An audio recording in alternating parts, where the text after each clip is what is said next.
Tu prends un cahier, un stylo, les rideaux vont s'ouvrir, tu regardes une fois, ou deux fois, voire trois fois, puis tu refais toi-même l'exercice. Amérique du Sud, novembre 2018. Exercice 5. Soit K un réel strictement positif. On considère la suite UN définie par U0 est égal à 1, U1 est égal à K et pour tout entier naturel n par UN plus 2 est égal à UN plus 1 au carré sur KUN. On admet que tous les termes de la suite UN existent et sont strictement positifs. Première question, exprimez U2, U3 et U4 en fonction de K. Nous avons ici la suite de l'exercice. Nous allons corriger l'exercice 5, Amérique du Sud, novembre 2018. On nous dit, soit K un réel strictement positif. On considère la suite UN définie par son premier terme U0 est égal à 1, U1 est égal à K et pour tout entier naturel n, UN plus 2 est égal à UN plus 1 au carré sur KUN. On admet que tous les termes de la suite UN existent et sont strictement positifs. La première question, exprimez U2, U3 et U4 en fonction de K. Alors c'est très simple. Nous avons par définition la relation de récurrence qui définit tous les termes de la suite UN. On a UN plus 2 est égal à UN plus 1 au carré sur KUN. Alors pour avoir U2, U3 et U4, ici nous avons UN plus 2. Donc pour avoir U2, il suffit de remplacer N par 0 pour avoir 0 plus 2 qui nous donne 2. Donc pour N est égal à 0, on obtient U0 plus 2 qui nous donne U2.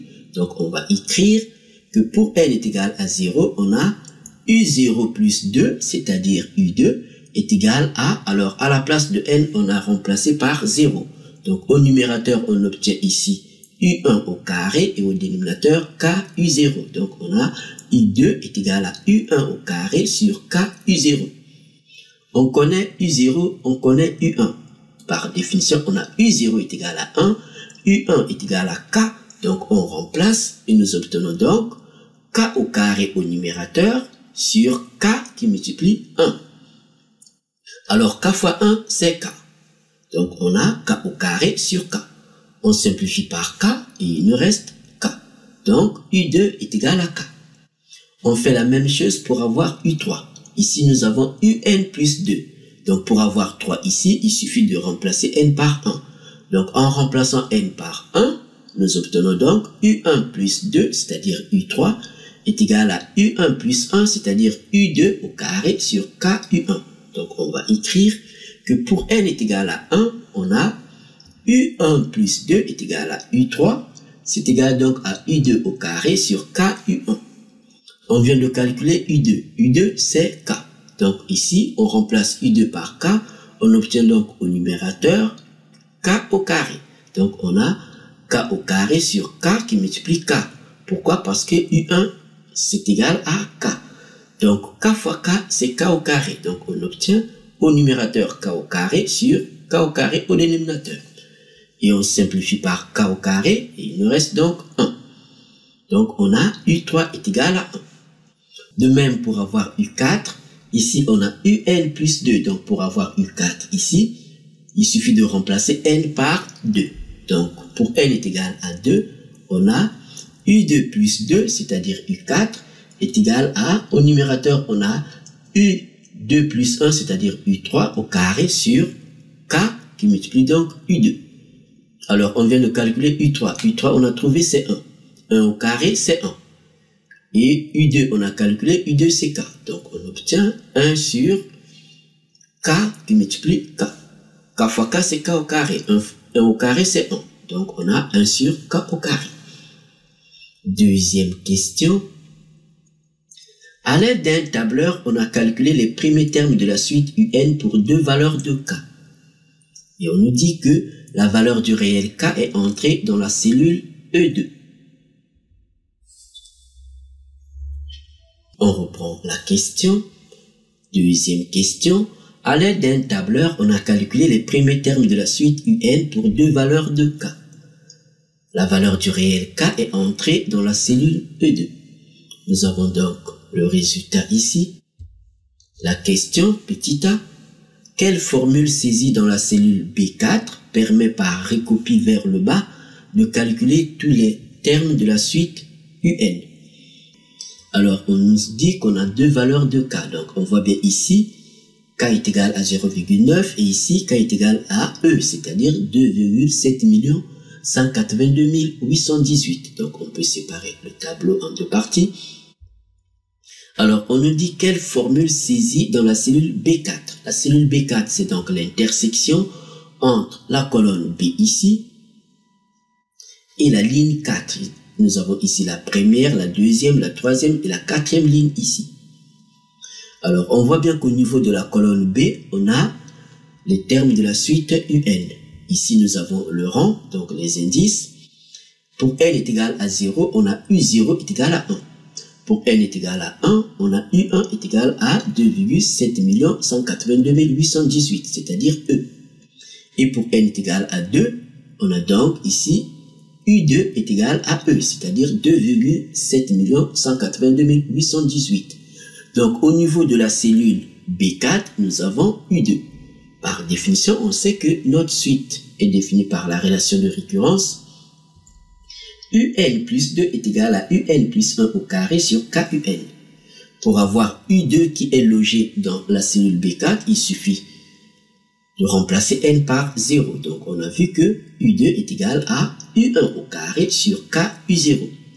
Alors, la formule à saisir dans la cellule B4 n'est rien d'autre qu'une transcription de cette expression en utilisant les cellules. Donc, ici, nous avons U2, ici, on a U0 et ici, on a U1. Donc, on va préciser où se trouvent U0, U1 et U2. Donc, on sait que pour n est égal à 0, nous avons ici U0 qui est égal à 1. On voit bien que U0 se trouve dans la cellule B, c'est-à-dire la colonne B et la ligne 2, la deuxième ligne. Donc, on va écrire que U0 est contenu dans la cellule B2. On fait de même pour U1. On sait que pour n est égal à 1, nous avons ici U1. Donc, U1 est contenu dans la cellule, alors c'est l'intersection entre la colonne B et la troisième ligne. Donc, U1 est le contenu de la cellule B3. Donc, on va écrire que U1 est le contenu de la cellule B3. Alors, U2, on sait que c'est le contenu de la cellule B4. Donc, on va écrire ici que U2, c'est le contenu de la cellule B4. Alors, on va raisonner en termes de cellules. On va donc dire que le contenu de la cellule B4, c'est-à-dire U2, est égal au contenu de la cellule B3 au carré divisé par K qui multiplie le contenu de la cellule B2. À la place de K, on peut aussi mettre E2 puisqu'on nous a précisé que le réel K est entré dans la cellule E2. Donc la formule à écrire dans la cellule B4 n'est rien d'autre que une transcription de cette expression. Donc on va écrire que c'est égal donc à B3 au carré divisé par K qui multiplie B2. Comme je viens de le dire, à la place de K, on peut aussi mettre E2. Petit b, conjecturer dans chaque cas la limite de la suite UN. Alors c'est très simple, prenons le cas où K est égal à 0,9. Ici nous avons les termes de la suite UN, on va voir le comportement. Alors pour n est égal à 0, on a U0 est égal à 1. Pour n est égal à 1, on a U1 est égal à 0,9. On a une décroissance. Pour n est égal à 2, donc de 1 à 2, on a 0,9, 0,9. Donc la suite est constante. Pour n est égal à 3, on a U3 est égal à 1. De 2 à 3, on a une croissance. Donc de même, pour n est égal à 4, on a une croissance. Pour n est égal à 5, on a une croissance. Jusqu'à pour n est égal à 14, on a une croissance puisque U14 est supérieur à U13. Ici, U14 est égal à 3336,7738. Donc, on voit bien que ce nombre est déjà élevé. On peut donc dire que la suite UN, pour K est égal à 0,9, nous semble être une suite croissante à partir de n est égal à 2 et semble tendre vers plus l'infini. Alors pour k est égal à e, c'est-à-dire 2,7 182 818, au niveau de la colonne B, nous avons les termes de la suite un. Au niveau de la colonne A, nous avons le rang, c'est-à-dire les indices. Alors pour n est égal à 0, on a u0 est égal à 1. Pour n est égal à 1, on a u1 est égal à e, c'est-à-dire 2,7 182 818. On a donc une croissance. Pour n est égal à 2, on a la même valeur, donc la suite est constante entre 1 et 2. Et pour n est égal à 3, on a u3 est égal à 1. Donc de 2 à 3, on a une décroissance. Et pour n est égal à 4, on a une décroissance parce que u4 est inférieur à u3. Et ainsi de suite jusqu'à u14 ici. Pour n est égal à 14, nous avons u14 est égal à 3,625. Alors e moins 34, c'est 10 à la puissance moins 34. Donc on voit bien que 3,625 multiplié par 10 à la puissance moins 34, c'est une valeur qui est très proche de 0. Donc on peut dire que pour le cas où k est égal à e, c'est-à-dire 2,7 182 818, la suite semble être décroissante, puis tendre vers 0. Donc on va écrire.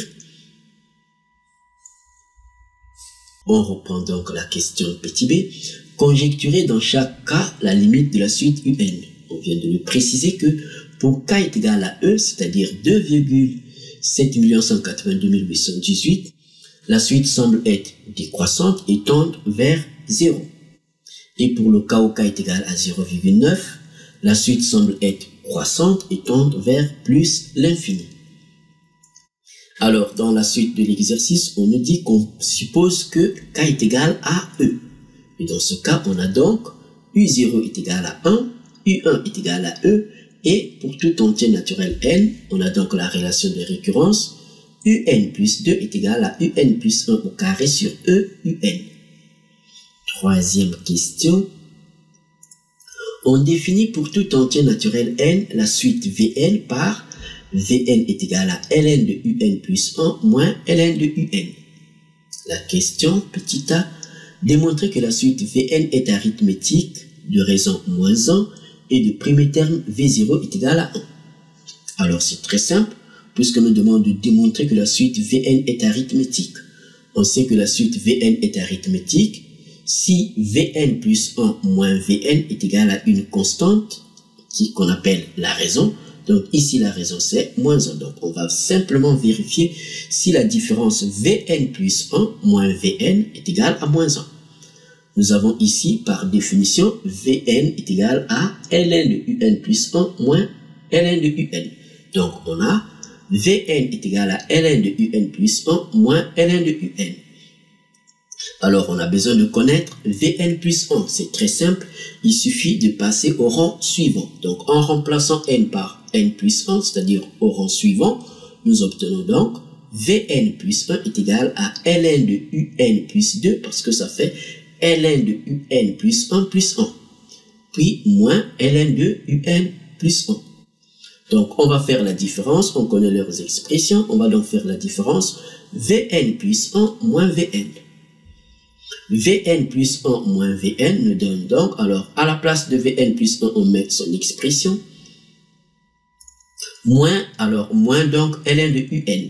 Moins Vn, on va mettre les parenthèses pour éviter les erreurs. Puis, on enlève les parenthèses. On obtient donc ln de un plus 2 moins ln de un plus 1, moins ln de un plus 1, plus ln de un. Ici, nous avons un plus 2. On sait que un plus 2 est égal à un plus 1 au carré sur un. Donc, on va remplacer à la place de un plus 2 par un plus 1 au carré sur un. Ici, on a moins ln de un plus 1, moins ln de un plus 1, ce qui nous donne donc moins 2 ln de un plus 1. Donc, on a ln de un plus 1 au carré sur un, moins 2 ln de un plus 1 plus ln de un. Alors, on sait que ln de a sur b, c'est ln de a moins ln de b. Donc, on applique ici ln de un plus 1 au carré sur un nous donne donc ln du numérateur moins ln du dénominateur. Donc, on a ln de un plus 1 au carré moins ln de un moins 2 ln de un plus 1 plus ln de un. Ici, nous avons ln de un plus 1 au carré. On sait que ln de a à la puissance n, c'est n ln de a. Donc, on applique le cours ici, ce qui nous donne donc 2 ln de un plus 1. Et ici, on a un produit. On sait que ln de a fois b, c'est ln de a plus ln de b. Donc, ici, ln de e qui multiplie un nous donne ln de e plus ln de un. Donc, on obtient 2 ln de un plus 1 moins ln de e plus ln de un moins 2 ln de un plus 1 plus ln de un. Puis, on enlève les parenthèses. Nous obtenons donc 2 ln de un plus 1 moins ln de e moins ln de un moins 2 ln de un plus 1 plus ln de un. Alors ici, on a 2 ln de un plus 1 et ici, moins 2 ln de un plus 1. Ça va s'annuler. Donc, on les barre.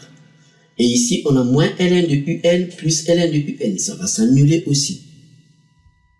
Et au final, il nous reste moins ln de e. Donc, ceci est égal à moins ln de e. On sait que ln de e, c'est 1. Donc, on a moins 1. Donc, la différence Vn plus 1 moins Vn nous donne moins 1. On conclut que la suite Vn est une suite arithmétique de raison R est égal à moins 1. Et évidemment, donc, de premier terme, V0 est égal, alors on va calculer V0. Alors, on va dire que la suite Vn est arithmétique de raison moins 1 et de premier terme. Alors, le premier terme, puisque pour tout entier naturel n, nous avons la relation de récurrence, Vn est égal à ln de un plus 1 moins ln de un. Donc, le premier terme, c'est V0, puisqu'on nous dit pour tout entier naturel n. Il est évident que la première valeur prise par n, c'est bien 0. Donc, on a V0 est égal à, on remplace ici, ln de U0 plus 1, c'est-à-dire ln de U1 moins ln de U0. On connaît U1, c'est E, on connaît U0, c'est 1, on remplace. Nous obtenons donc ln de E moins ln de 1. Alors, ln de 1, c'est 0. ln de E, c'est 1. Donc, ce qui nous donne 1 moins 0 qui est égal à 1.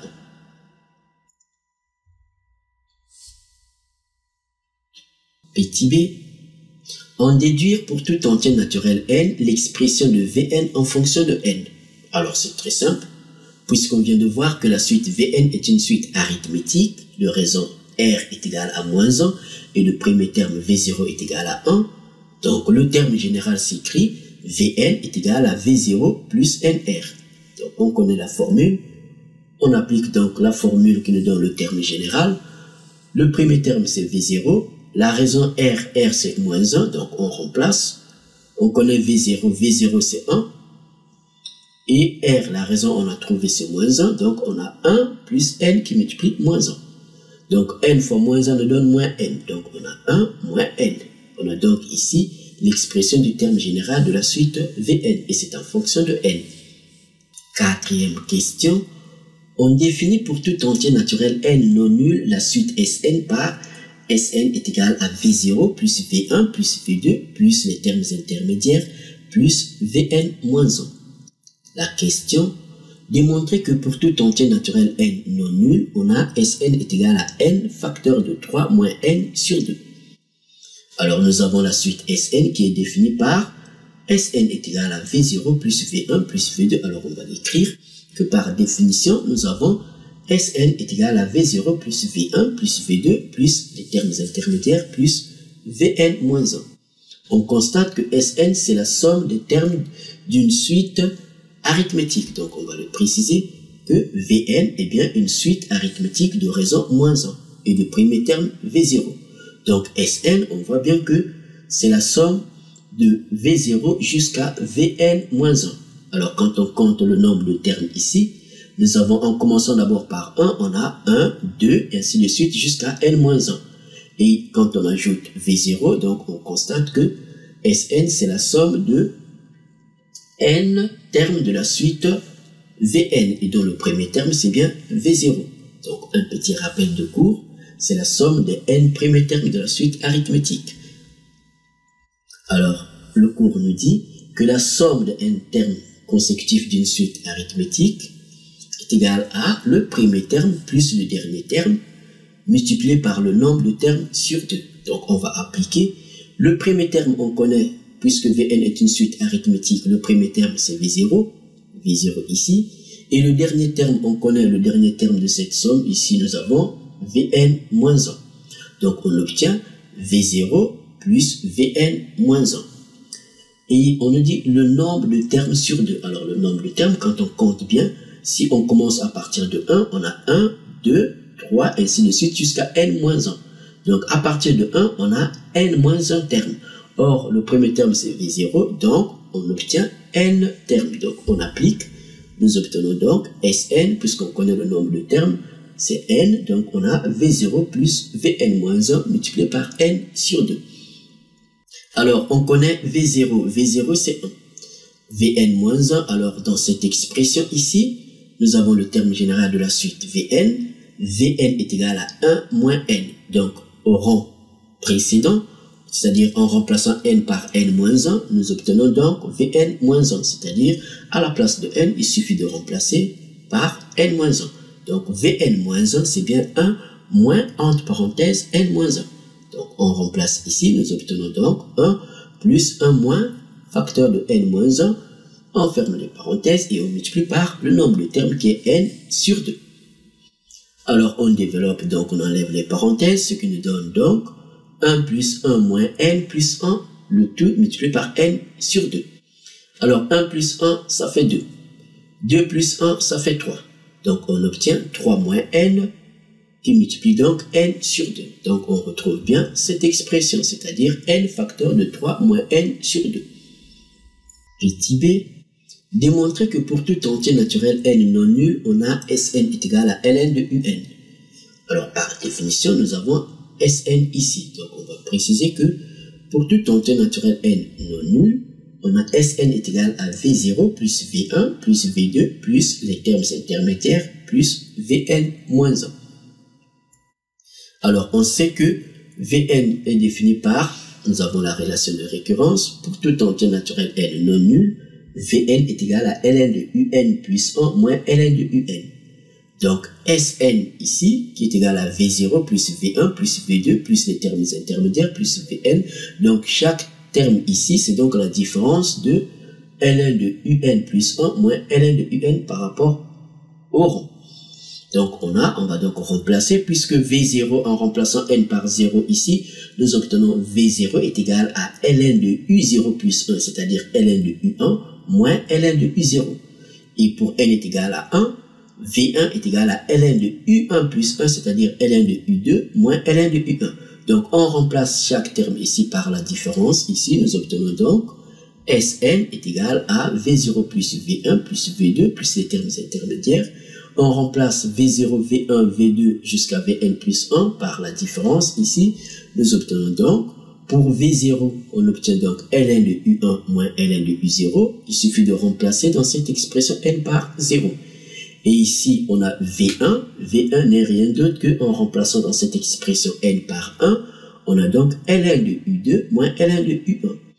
Et pour V2, on remplace dans cette expression n par 2, nous obtenons donc V2, ça fait ln de U3 moins ln de U2. Nous l'avons ici, donc plus les termes intermédiaires. Et évidemment, Vn moins 1, donc on remplace dans cette expression n par n moins 1. Ce qui nous donne donc ln de un moins 1 plus 1 qui nous donne ln de un moins ln de un moins 1. Donc on a ici.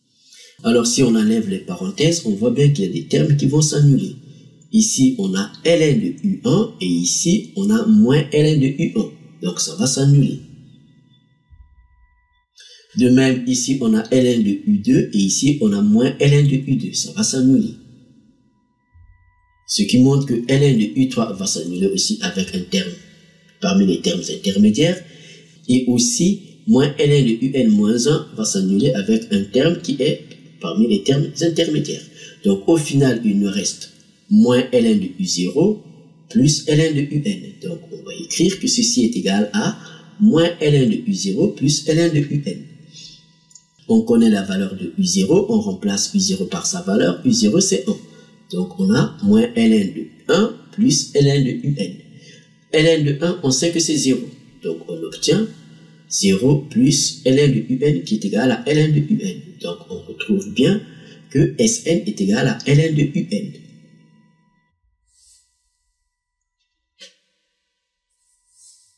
Une deuxième méthode, une deuxième façon de faire.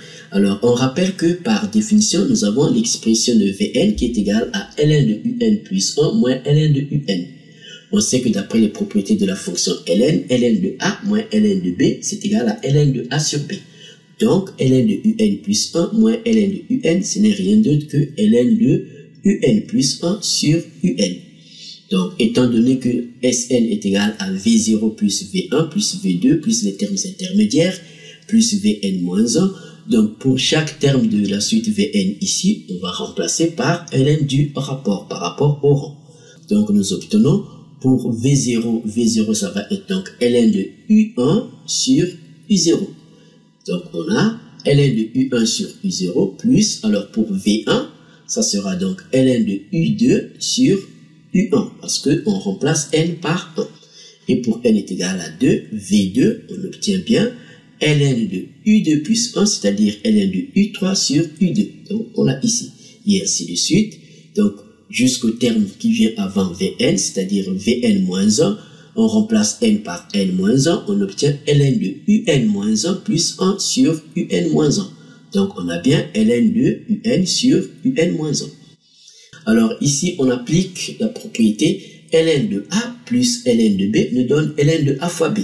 Donc ceci nous donne ln de U1 sur U0 plus ln de U2 sur U1 nous donne ln de U1 sur U0 multiplié par U2 sur U1. Et ainsi de suite, donc on applique, ce qui nous donne donc ln de U1 sur U0 qui multiplie U2 sur U1, qui multiplie U3 sur U2, qui multiplie les termes intermédiaires ici, donc qui multiplie UN sur UN moins 1. Et ici, on voit bien qu'il y a des termes qui vont se simplifier. U1 se simplifie avec U1 au dénominateur. U2 se simplifie avec U2 au dénominateur. U3 va se simplifier avec un U3 parmi les termes intermédiaires. Et il y a un terme intermédiaire ici, UN-1, qui va se simplifier avec UN-1 qui se trouve au dénominateur. Au final, il nous reste donc ln de UN sur U0. Donc on a ln de UN sur U0. On sait que ln de A sur B, c'est ln de A moins ln de B. Donc ceci nous donne bien ln de UN moins ln de U0. U0, on sait que c'est 1. Donc on a ln de UN moins ln de 1. ln de 1, on sait que c'est 0. Ce qui nous donne bien ln de UN moins 0 qui est égal à ln de UN. Donc on trouve la même valeur. Cinquième question, petit a. Exprimer UN en fonction de n et en déduire la limite de la suite UN. Alors c'est très simple, on nous demande d'exprimer UN en fonction de n. On vient de voir que, à la quatrième question petit a, que Sn est égal à n facteur de 3 moins n sur 2. Et on vient de voir aussi, cette question, la question précédente, on a vu que Sn est égal à ln de UN. Donc on va donc identifier ces deux expressions. Nous obtenons donc, en identifiant, on a donc Sn est égal à Sn, c'est-à-dire ln de UN est égal à n facteur de 3 moins n sur 2. Donc on a, alors ici, on nous demande d'exprimer UN en fonction de n. Donc nous avons ici ln de UN est égal à n facteur de 3 moins n sur 2. Il suffit de prendre l'image par la fonction exponentielle pour avoir UN. Nous obtenons donc exponentielle de ln de UN. On sait que exponentielle de ln nous donne l'identité. Donc exponentielle de ln de x est égal à x. Donc exponentielle de ln de UN, c'est bien UN. Donc on a UN est égal à exponentielle de n facteur de 3 moins n sur 2. On nous dit en déduire la limite de la suite UN. C'est très simple, donc on va en déduire la limite. Il suffit simplement de calculer cette limite. Alors nous avons l'expression de UN en fonction de n ici. Donc on peut passer directement aux limites. On obtient donc la limite quand n tend vers plus l'infini de UN. C'est donc la limite quand n tend vers plus l'infini de son expression, c'est-à-dire exponentielle de n facteur de 3 moins n sur 2. On peut calculer directement cette limite ou bien on fait un changement de variable. Donc posons, en faisant le changement de variable, posons l'exposant ici par grand N. On va poser grand N est égal à N facteur de 3 moins N sur 2. Alors, la limite quand N tend vers plus l'infini de E à la puissance N facteur de 3 moins N sur 2, c'est exponentielle de la limite quand N tend vers plus l'infini de N facteur de 3 moins N sur 2. Donc, on va donc calculer la limite quand N tend vers plus l'infini de grand N. Donc, quand petit n va tendre vers plus l'infini, grand N va tendre vers, alors on calcule donc la limite. Quand petit n va tendre vers plus l'infini, grand N va tendre vers, on calcule donc cette limite, la limite quand petit n tend vers plus l'infini de n facteur de 3 moins n sur 2. Alors on remplace directement, puisque le n tend vers plus l'infini, on obtient donc plus l'infini facteur de 3 moins l'infini sur 2. Donc on peut faire ça au brouillon, on a donc plus l'infini facteur de 3 moins l'infini sur 2. Alors 3 moins l'infini, ça fait moins l'infini. Donc on obtient plus l'infini multiplié par moins l'infini, le tout sur 2. Donc l'infini fois l'infini, ça fait l'infini, plus fois moins, ça fait moins. Donc on obtient moins l'infini sur 2. Moins l'infini sur 2 nous donne bien moins l'infini. Donc au final, la limite quand petit n va tendre vers plus l'infini de un, nous avons donc la limite quand petit n tend vers plus l'infini de exponentielle de petit n facteur de 3 moins petit n sur 2. Alors ici, on va remplacer par grand N, parce que grand N, c'est n facteur de 3 moins n sur 2. Donc, on sait que grand N tend vers moins l'infini. Donc, ceci nous donne la limite quand grand N tend vers moins l'infini de exponentielle de grand N. Et on sait que cette limite est égale à 0, voir le cours sur la fonction exponentielle. Donc, on sait que la limite quand x tend vers moins l'infini de exponentielle de x, c'est 0. Donc, ici, c'est pareil. La limite quand grand N tend vers moins l'infini de exponentielle de grand N nous donne bien 0. Petit b, trouvez la plus petite valeur de n telle que un soit strictement inférieur à 10 à la puissance moins 50 par la méthode de votre choix. Il précise que soit écriture d'un algorithme ou la résolution d'une équation, etc. Alors, on va choisir la méthode la plus simple, la résolution d'une équation. Alors, puisqu'on connaît l'expression de un en fonction de n, donc on va remplacer directement. Donc, on a donc un strictement inférieur à 10 à la puissance moins 50. On connaît l'expression de un, on remplace un par son expression. Nous obtenons donc exponentielle de n facteur de 3 moins n sur 2 strictement inférieur à 10 à la puissance moins 50. Alors, puisqu'on doit résoudre cette inéquation, on a besoin de connaître n. Donc ici, on va utiliser la fonction ln. On sait que la fonction ln est une fonction qui est strictement croissante. Donc ln, si a est inférieur à b, ln de a est forcément inférieur à ln de b. Donc en utilisant la fonction ln ici, donc en prenant les images, nous obtenons donc ln de exponentielle de n facteur de 3 moins n sur 2 est strictement inférieur à ln de 10 à la puissance moins 50. Et on sait que ln de exponentielle de x, c'est l'identité, c'est x. Donc, ln de exponentielle de n facteur de 3 moins n sur 2, c'est bien n facteur de 3 moins n sur 2. Donc, on a n facteur de 3 moins n sur 2 est strictement inférieur à ln de 10 à la puissance moins 50. Alors, 10 à la puissance moins 50, on sait que ln de a à la puissance n, c'est n ln de a. Donc, on applique cette propriété ici et nous obtenons donc ln de 10 à la puissance moins 50 va être donc moins 50 ln de 10. Donc, nous obtenons n facteur de 3 moins n sur 2 strictement inférieur à moins 50 ln de 10. Et ici, on va donc multiplier l'inéquation par 2. En multipliant le tout par 2, étant donné que 2 est un nombre positif, l'inégalité ne va pas changer de sens. Donc, nous obtenons, en multipliant le tout par 2, on a donc n facteur de 3 moins n strictement inférieur à moins 2 fois 50, c'est-à-dire moins 100 ln de 10. Et ici, donc, on développe, nous obtenons donc n fois 3, ça fait 3n. n fois moins n, ça fait moins n carré. Donc, on a 3n moins n carré strictement inférieur à moins 100 ln de 10. On amène moins 100 ln de 10 à gauche, nous obtenons donc, en commençant par moins n carré, on obtient donc moins n carré plus 3n plus 100 ln de 10 est inférieur à 0. Ici, nous avons le signe moins. Ici, au niveau du monombre de plus haut degré, on va donc multiplier le tout par moins 1.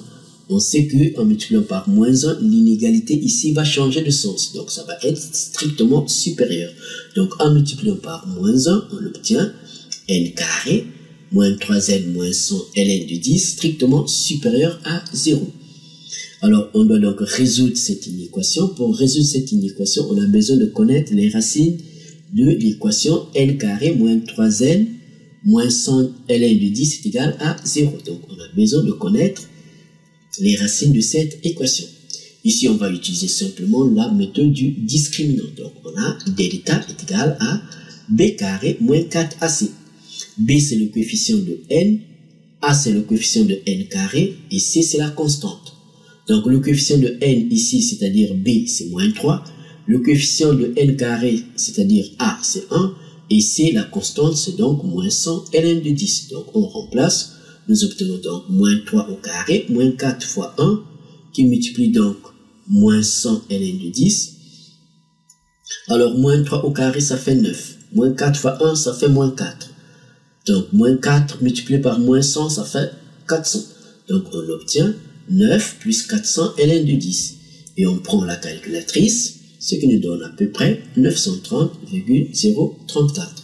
On voit bien que delta est strictement positif, donc on a deux solutions réelles distinctes. Donc la première solution, on va l'appeler N1. On a donc N1 est égal à moins B moins racine de delta sur 2A. On remplace delta B et A par leur valeur. A c'est 1, B c'est moins 3 et delta nous l'avons ici. Donc on remplace ce qui nous donne moins facteur de moins 3 pour éviter les erreurs, moins la racine carrée de delta sur 2 fois 1. Moins fois moins ça fait plus. Donc, ce qui nous donne 3 moins 15,468 sur 2. Ce qui nous donne moins 13,748. La deuxième solution, on va l'appeler N2. Ce qui nous donne donc moins B plus racine de delta sur 2A. On remplace B, A et delta par leur valeur. On a donc moins facteur de moins 3 plus la racine carrée de delta sur 2 fois 1. Ce qui nous donne 3 plus 15,468 sur 2, ce qui nous donne 16,748. Alors, puisqu'il est question de résoudre cette inéquation, n carré moins 3n moins 100 ln de 10 strictement supérieur à 0, c'est-à-dire strictement positif, on sait que le trinôme a le signe de a à l'extérieur des racines et le signe contraire de a à l'intérieur des racines. A ici, pour nous, c'est le coefficient de n carré, c'est-à-dire 1. Donc, le signe de 1, c'est-à-dire le signe plus à l'extérieur des racines et le signe moins à l'intérieur des racines. Ce qui permet donc de conclure que n carré moins 3n moins 100 ln de 10 est supérieur à 0 pour tout entier naturel n appartenant donc à l'intervalle ouvert de 16,748 à plus l'infini. Donc, on ne va pas prendre le côté négatif, c'est-à-dire de moins l'infini jusqu'à moins 13,748. Puisque l'entier naturel n est un nombre positif. Donc, n appartient à l'intervalle ouvert de 16,748 à plus l'infini. Et on voit bien que la plus petite valeur, puisque n est un entier, donc la plus petite valeur que peut prendre n dans cet intervalle n'est rien d'autre que n est égal à 17. Donc, on conclut que la plus petite valeur de n telle que un soit strictement inférieure à 10 à la puissance moins 50, eh bien, n est égal à 17. Merci Quimpermat. N'oublie pas de t'abonner à notre chaîne et de faire un like.